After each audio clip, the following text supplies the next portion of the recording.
The first time I realized something was off about my perfect roommate. It was 2:37 a.m., and I was pretending to be asleep. If you'd asked me a month earlier, I would have told you Chase was the easiest guy in the world to live with. Clean, quiet, paid rent 3 days early, smelled like expensive cologne and laundry detergent. The kind of guy moms love and girlfriends brag about. Yeah. Girlfriends, plural. When Chase moved into the apartment, I honestly thought I'd hit the roommate lottery.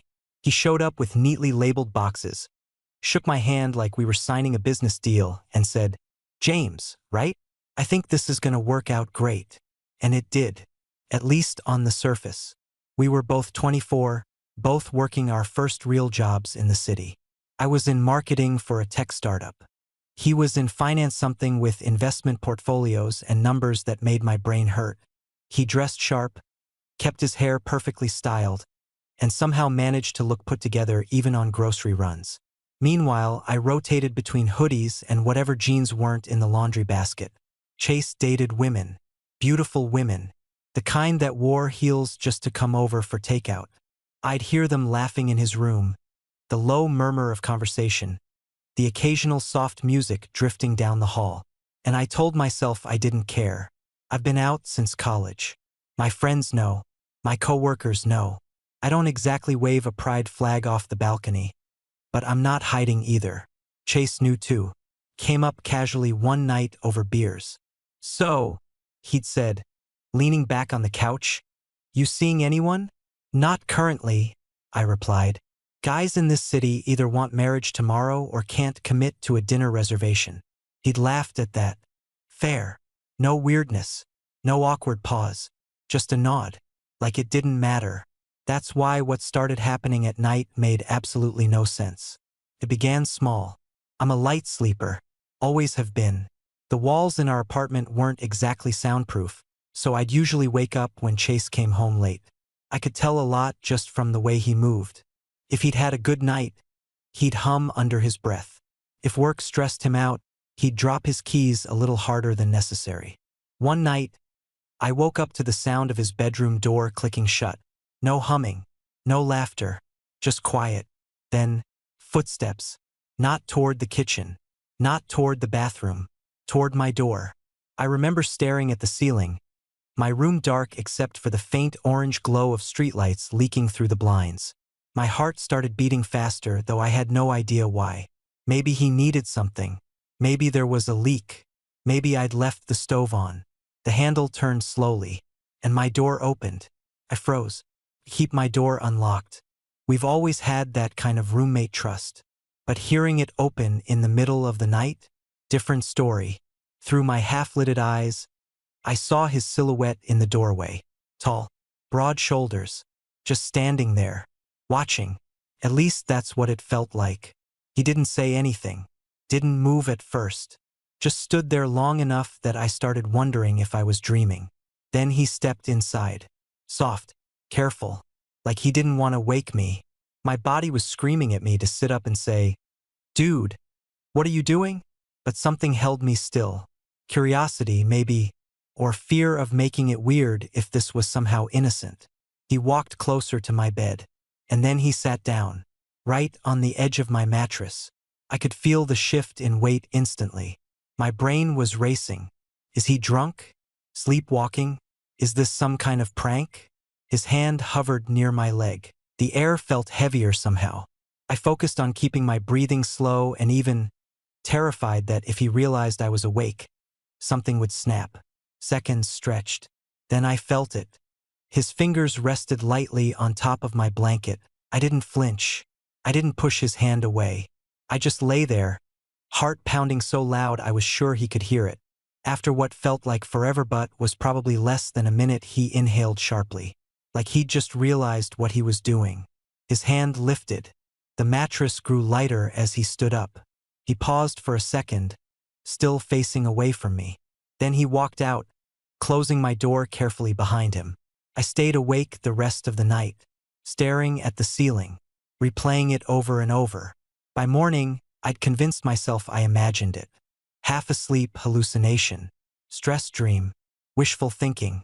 Except the next night, it happened again. The second night, I didn't pretend to be asleep. I told myself I'd imagined the first time. That my brain had filled in gaps because yeah, Chase was attractive and yeah, I was human. But that didn't mean anything actually happened. So when I heard his door open again around 2 in the morning, I sat up slightly in bed. I waited. Footsteps. Slow. Familiar. My door opened the same careful way as before. This time I turned my head. He didn't look surprised to see my eyes open. In fact, he looked relieved. "Hey," he whispered. My heart was in my throat. "Hey," I replied, just as quietly. There it was. The moment where one of us should have said something logical. Like wrong room or everything okay. Neither of us did. He stepped inside and closed the door behind him. "I didn't mean to freak you out," he said, rubbing the back of his neck. "Last night. So it had happened." I swallowed. "You kinda did." "Yeah," he admitted, exhaling. "I figured." Silence stretched between us. Thick, uncomfortable, charged. "Why were you in my room, Chase?" He didn't answer right away. His eyes dropped to the floor, then back to me. "I don't really know how to say this without sounding insane," he said. "But I haven't been sleeping much." That doesn't explain the hand on my leg. A ghost of a smile flickered across his face. Not amused, nervous. "No, it doesn't." He took a step closer to my bed, then stopped, like he was giving me space to tell him to leave. "I keep telling myself it's nothing," he said quietly. "Just stress, curiosity, whatever. But then I wake up and I'm standing outside your door." My pulse hammered. "That's not comforting." "I know," he nodded. "That's why I wanted to talk, like an adult. Before I do something stupider. I should have told him to get out. I should have set a boundary, laid down rules, been the mature one. Instead, I asked, 'Do you remember what you did last night?' 'Yes,' he said instantly. 'And tonight?' He hesitated. 'I was going to knock,' he said. 'I swear. But when I saw you were awake,' he trailed off. I shifted on the bed, sitting up fully now. The room felt smaller with him in it.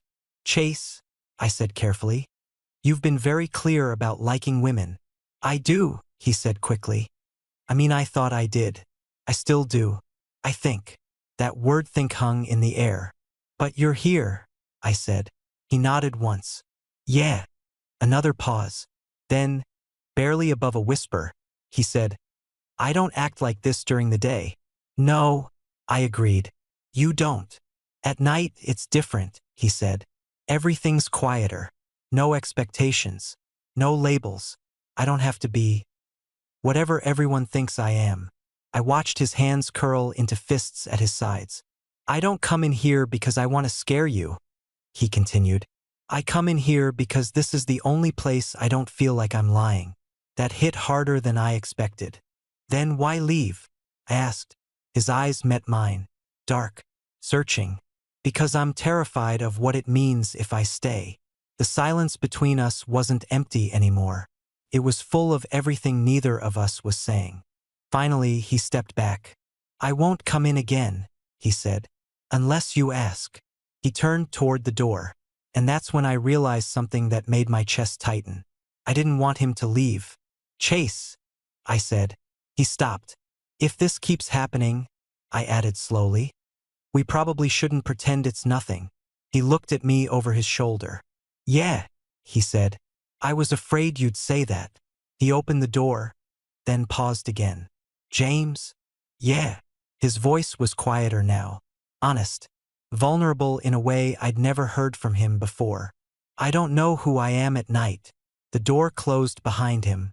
I lay back against my pillow, staring at the ceiling, my mind racing. Because the worst part? I was starting to wonder who he really was, and whether I was ready to find out. The days after that were weird, not explosive, not dramatic, just quietly unbearable. During the day, Chase went right back to being the same guy he'd always been. Button-down shirts, coffee in a travel mug, calm, controlled, polite. He talked about work, complained about traffic, asked if I wanted Thai or burgers for dinner like nothing had shifted between us. But everything had shifted. Every time our eyes met, there was an extra beat. Every time our hands brushed passing a plate or a phone charger, it felt deliberate even when it probably wasn't. And at night, nothing happened. No footsteps, no door opening, no shadow in my doorway. I told myself that was a good thing, that this was what handling it like adults looked like. Still, I slept worse than ever. On the fourth night, I gave up around midnight and went to the kitchen for water. The apartment was quiet, lit only by the glow from the fridge and the city lights outside. Chase was already there, leaning against the counter. We startled each other. "Jesus," he muttered. "You scared me." "Same," I said, gripping my glass like a shield. An awkward silence followed. Not hostile, just loaded. "You okay?" he asked. I shrugged. "Could ask you the same." He huffed a quiet laugh. "Fair." He didn't move away. Neither did I. "About the other night," he said, staring at the floor. "I meant what I said. I won't cross lines." "I know," I replied. Then, after a pause, "But pretending nothing's happening is also kind of a line." He looked up at me then. Really looked. "Is that what you think?" he asked. "I think," I said carefully, "that whatever's going on with you doesn't just switch off when the sun comes up." His jaw tightened. "You don't get it." "Then explain it to me." He ran a hand through his hair, pacing once before stopping in front of me. "I've built my whole life around being a certain version of myself," he said. "Straight, in control, predictable, and that version works. It gets me dates, jobs, approval. And at night," I asked. "At night," he said quietly, "I don't have to perform." The word hung there between us. "You're not a performance," I said. His eyes flicked to mine. Something softened. "I don't know what you want from me," he admitted. "I'm not asking you to label anything," I said. "I just need honesty." He exhaled slowly. "Okay." Then, even slower, "I think about you more than I should." My chest tightened. "And I don't know what that makes me." I swallowed. "It makes you human." He laughed quietly at that. "You always make it sound so simple." "It's not," I said. "But it doesn't have to be terrifying either." For a moment, I thought he might reach out. Instead, he stepped back. "I need time," he said, "to figure out who I am when I'm not hiding in the dark." I nodded, even though part of me didn't want to let him go. "That's fair." He hesitated, then added, "Thank you for not freaking out or kicking me out." I gave a small smile. "You're welcome." As he walked back to his room, I realized something unsettling and exciting at the same time. Chase wasn't some perfect straight roommate with a secret. He was a guy standing on the edge of something he'd spent his whole life avoiding. And whether I liked it or not, I was standing right there with him. Time didn't give Chase clarity. It gave him distance. A week passed, then another. He stopped bringing girls home altogether. No heels by the door. No laughter through the walls. His room stayed dark at night, quiet in a way that felt intentional. We still talked, still ate dinner together, still joked about work and shared the couch like nothing was wrong. But there was something unsaid humming under every interaction. One Friday night, it finally snapped. We'd both had rough weeks. I came home late, kicked off my shoes, and found Chase on the balcony with a beer, staring out at the city like it had personally offended him. "Mind if I join?" I asked.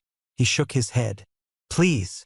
We stood there side by side, the cold air biting just enough to keep us awake. "I went on a date," he said suddenly. My chest tightened before I could stop it. "How was it?" He scoffed softly.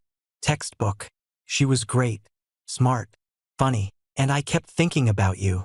Silence crashed between us.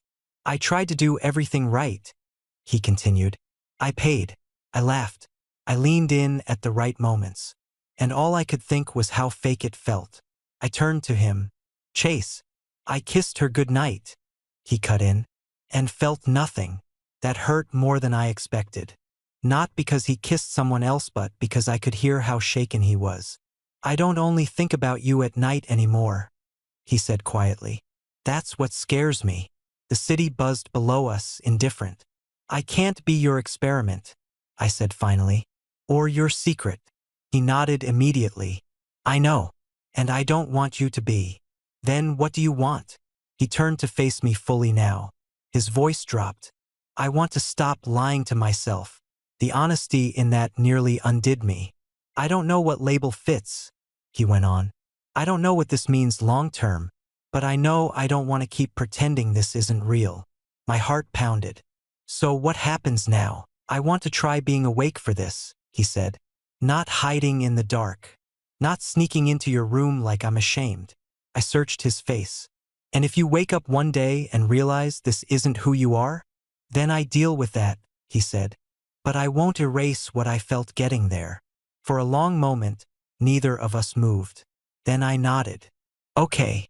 Later that night, lying in bed, I realized something had finally changed. Chase didn't come into my room.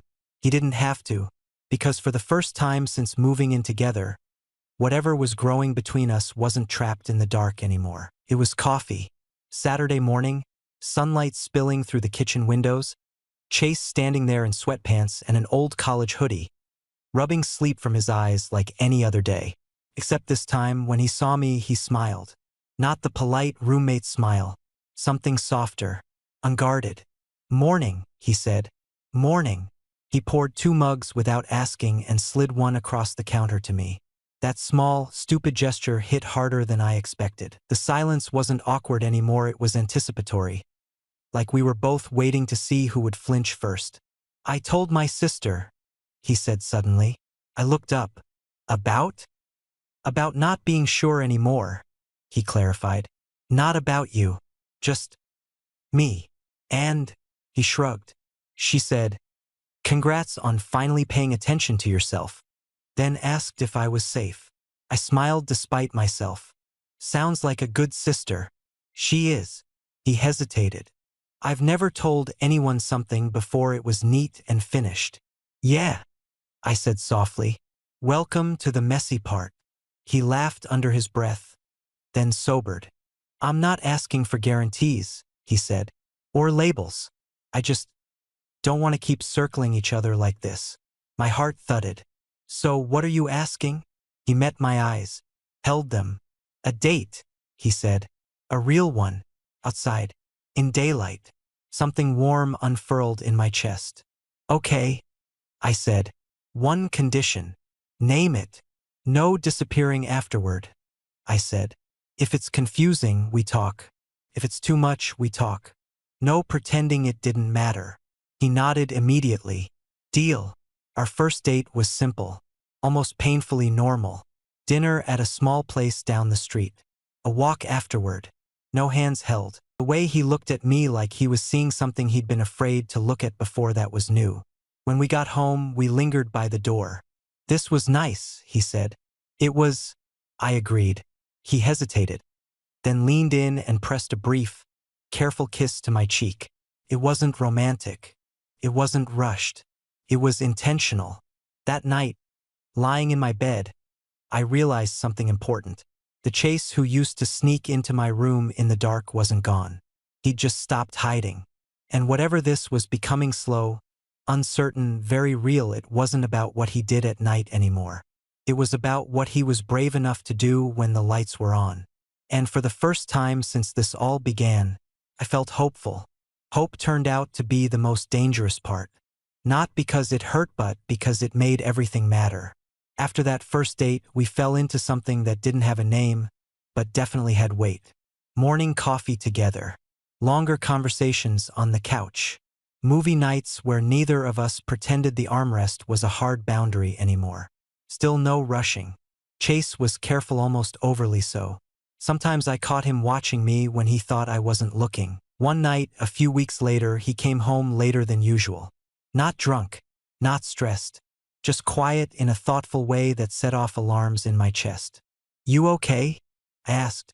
He nodded, then shook his head. Can we talk? That sentence always does something to a person. We sat on opposite ends of the couch at first. Old habits.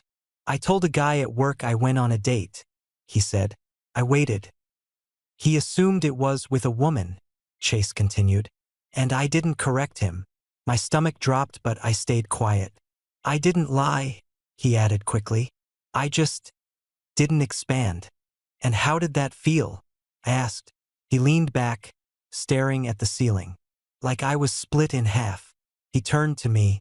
I don't want you only in the parts of my life that feel safe. That was new. I'm not asking you to come out for me, I said carefully. That's your timeline. I know, he said. But I need to know if I do this slowly. Will you still be here? The vulnerability in his voice was raw, unpolished. Nothing like the guy who'd moved in with color-coded boxes. I scooted closer. I'm not going anywhere because it's easy, I said. I'm here because it's honest. He let out a breath he'd clearly been holding. That night, when things finally shifted between us, it wasn't sudden. We were sitting close, talking, laughing softly, then quiet. Chase looked at me, really looked, and said, I'm not scared right now.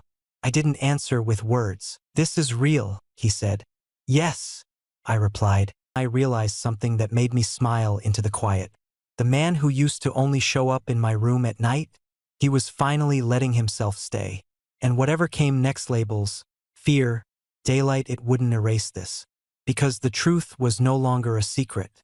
And neither were we. Being seen changes things. Not all at once. Not cleanly. But once it starts, there's no way to undo it. Chase didn't come out to the world overnight. What he did instead was quieter and somehow braver. He started correcting small assumptions. Not announcing anything. Just not lying anymore. When coworkers asked about his weekend, he'd say, I went out with someone, and let the sentence sit there. When friends teased him about dating apps, he shrugged and said he wasn't in a rush. And when they pushed, he changed the subject. That might sound small, but I watched how hard it was for him. How every choice cost him something. Comfort. Familiarity. The easy mask he'd worn for years. One night, after a dinner with his old college friends, he came home tense. Jacket still on. Shoes kicked off too hard. Rough? I asked. He nodded. They were joking about this guy they know who suddenly decided he was into men. My jaw tightened. What did you do? Nothing, he admitted. I froze. I waited. Then later, he said quietly. One of them asked if I was seeing anyone. And I said yes. My heart jumped. Did you say who? He shook his head. But I didn't dodge it either. I just said, someone important. I stepped closer. How'd that feel? He thought for a second. Then smiled, small but real. Like I didn't disappear. That was when it hit me. Chase wasn't discovering something new about himself. He was allowing something old to exist. A few weeks later, he asked if I wanted to meet his sister. Low stakes, he promised. Coffee. She already knows I'm figuring things out. I said yes before my nerves could catch up. She hugged me the moment she met me. So you're James, she said, grinning. Finally. Chase groaned. Don't make it weird. You made it weird for years, she shot back. Watching him with her relaxed, honest, unguarded eye, understood something I hadn't before. The man who used to come into my room at night wasn't ashamed of me. He'd been afraid of losing himself.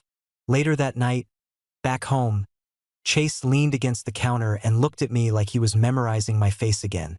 You know, he said, I used to think the night version of me was the real one. And now? I asked. Now I think he was just the part of me that didn't know how to speak yet. He reached for my hand. Fully. No hesitation. I squeezed back. Because this, whatever this was, it wasn't perfect. But it was honest. And for both of us, that changed everything. If you told me a year ago that my perfect straight roommate would end up holding my hand in broad daylight, I would have laughed. Not because I didn't want it. Because I didn't think it was possible.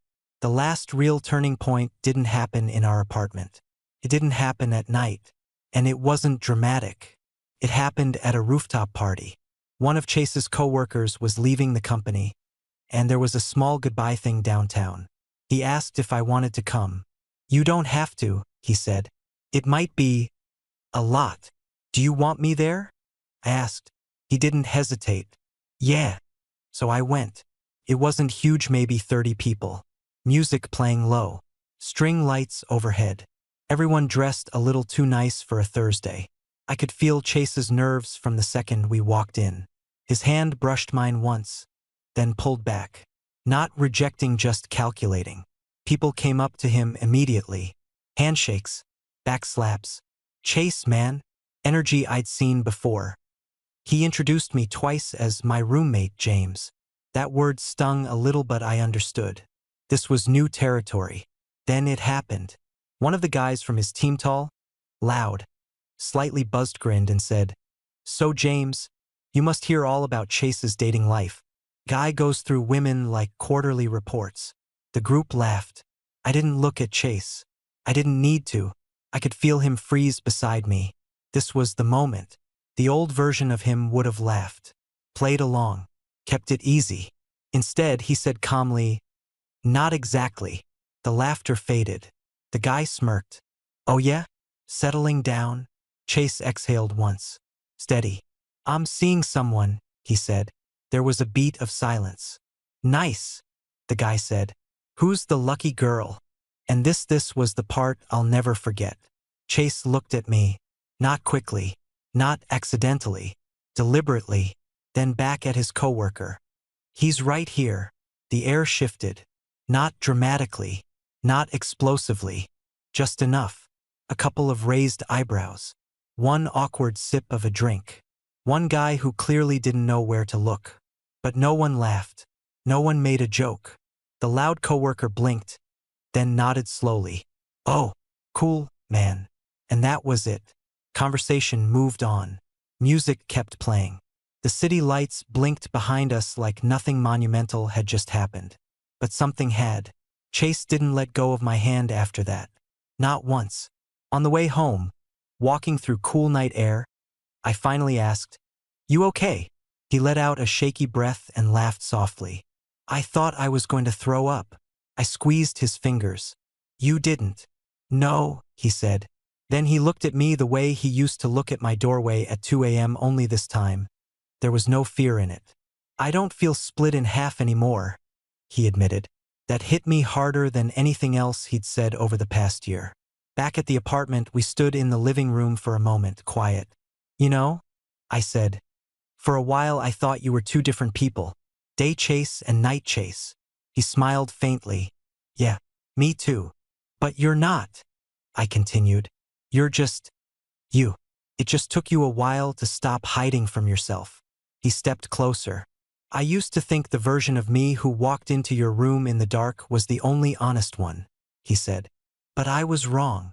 Yeah, he said, brushing his thumb gently across my knuckles. "The honest version is the one who stays." And he did. No more shadows in doorways. No more pretending in daylight. Just Chase imperfect, learning, stubborn, brave.